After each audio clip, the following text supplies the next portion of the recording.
rozvázalo se dělano, padej trochu doprava, pod námi je výprava.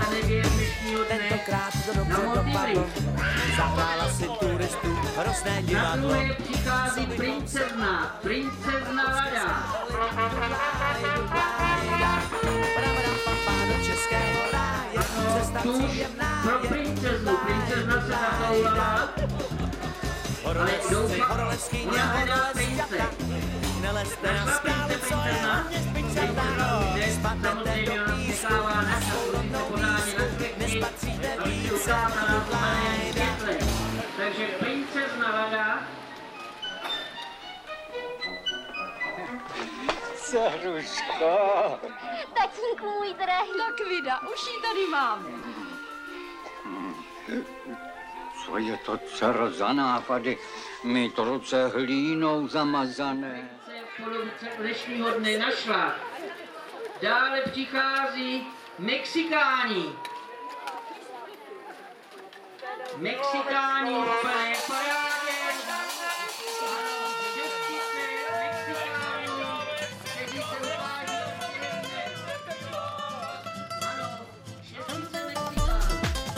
Olé, seniority!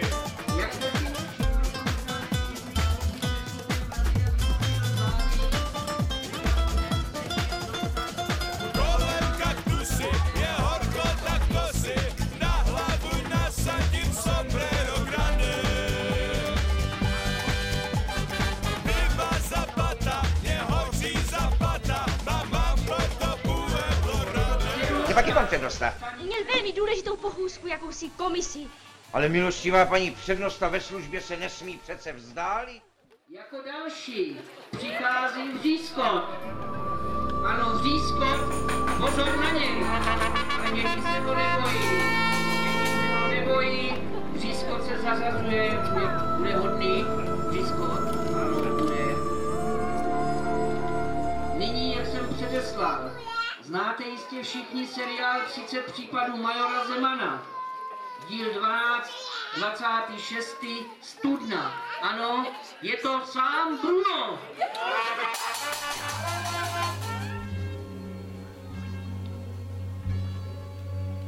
Nad ní stál otec se sekerou v ruce. Divně se kýval. Zdálo se mi dokonce, že se usmívá. Byl jsem ohromen. Máma tam mi dala, když mi povídala, chlape, ty seš línej jako veš. Máš obě ruce levý a hlas, co nikdo neví, jestli zpíváš nebo joduješ. To mě teda vzalo a co se potom stalo, rozbilo to okna sousedů. Ano, doufám, že se jich také nevolíte.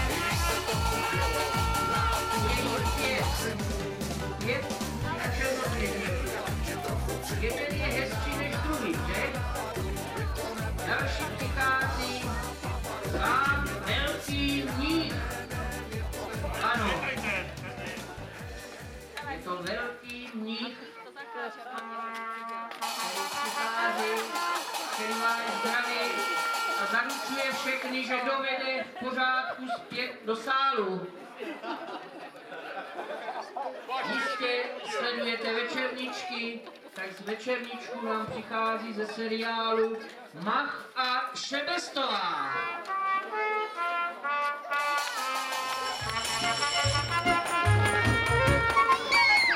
Mach a Šebestová byli žáky 3. B, bydleli v jednom činžáku a chodili do školy spolu. Večerníček Mach a Šebestová, vzorně upravení. A jako za další přichází Hříbek. Bylo dobré počasí, takže to ustál a vyrost nám do veliké krásy.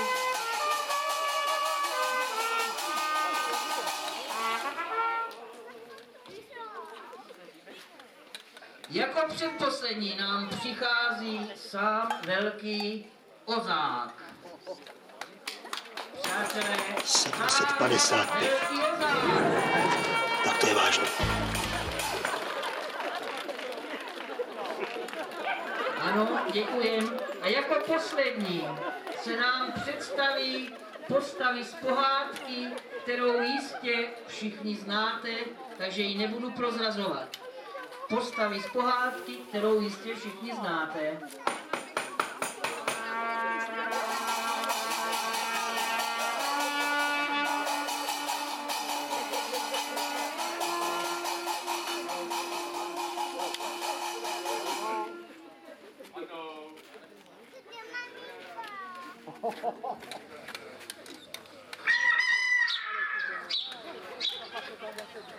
Synáčku. No co ještě? Buď opatrný. Dobrá. A nezapomeň na mě. Dobrá. Vždycky pomáhej slabším. Dobrá. A starším ustupuj. Dobrá. Když se dívám na sebe, tak se musím pochválit. Nevypadám, já ruce, zkrátka chlapec, jak má být. Před naší, za naší, cesta má, ať nepráší. Hej!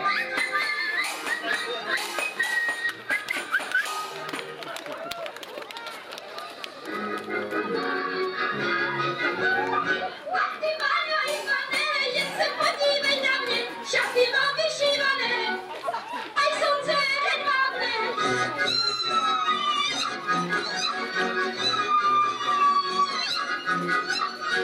Váňo, Váňo, Ivanku, nikam už nepodpíkej, rovnou tím dám za brandu, na mé okno zaťukej.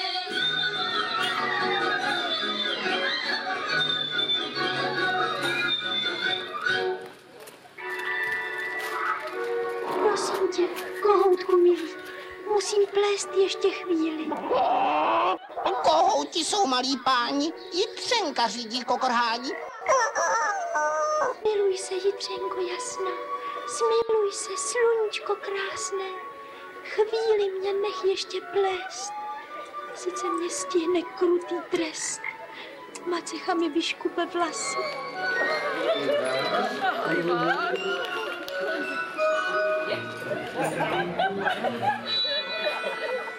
Ivánečku.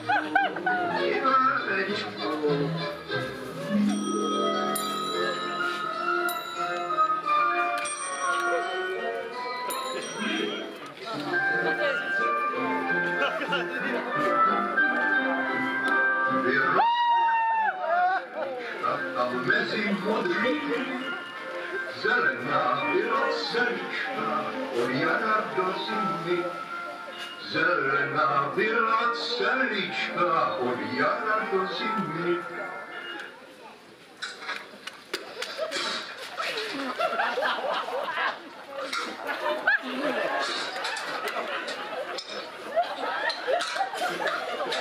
Mamatka jenom jednu dceru má a to jsem já.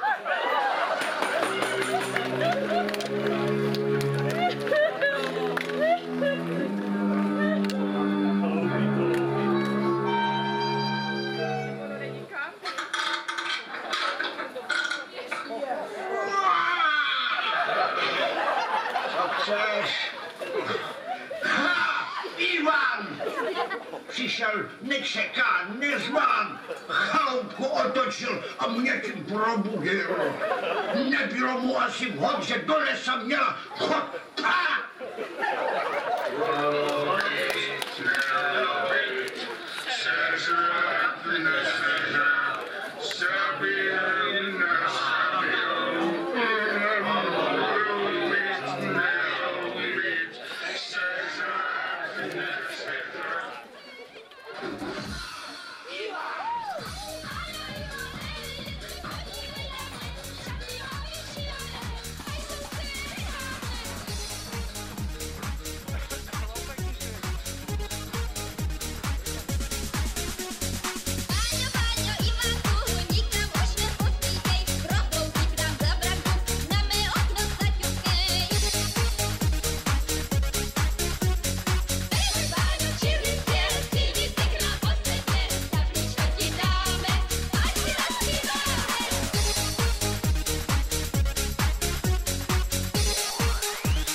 sestřičko, dobrý junák bude, chce poznat svět maličko. Když se dívám na sebe, tak se musím pochválit, nevypadám věru zle, zkrátka chlapec jak má být, sestřičkou já půjdu před, nevěstu si vyhledám, tam musí být jak jarný květ, jinak budu reči sám. Před naší cesta má, ať nepráší, hej! Před naší cesta má, ať nepráší, hej!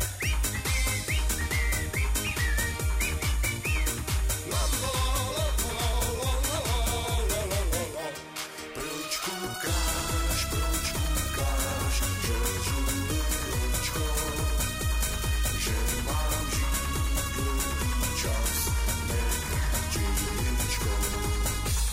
Ty nevíš, co je to, život celčí, žít jen sám, bez naděječky. Ustupte, nebuď prašná cestičko, dobrý junák bude, chce poznat svět maličko. Když se dívám na sebe, tak se musím pochválit, nevypadám věru zle, zkrátka chlapec jak má být, cestičkou já půjdu před, nevěstu si vyhledám, tam musí být jak jarný květ, jinak budu reči sám. Před naší cesta má, ať nepráší, hej! Před naší cesta má, ať nepráší, hej!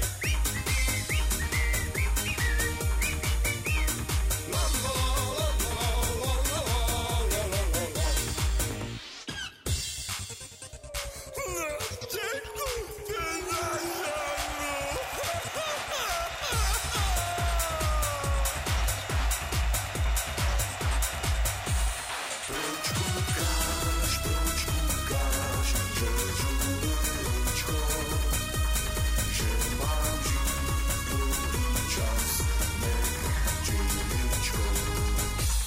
Ty nevíš, co je to, život celčí, žít jen sám, bez naděječky.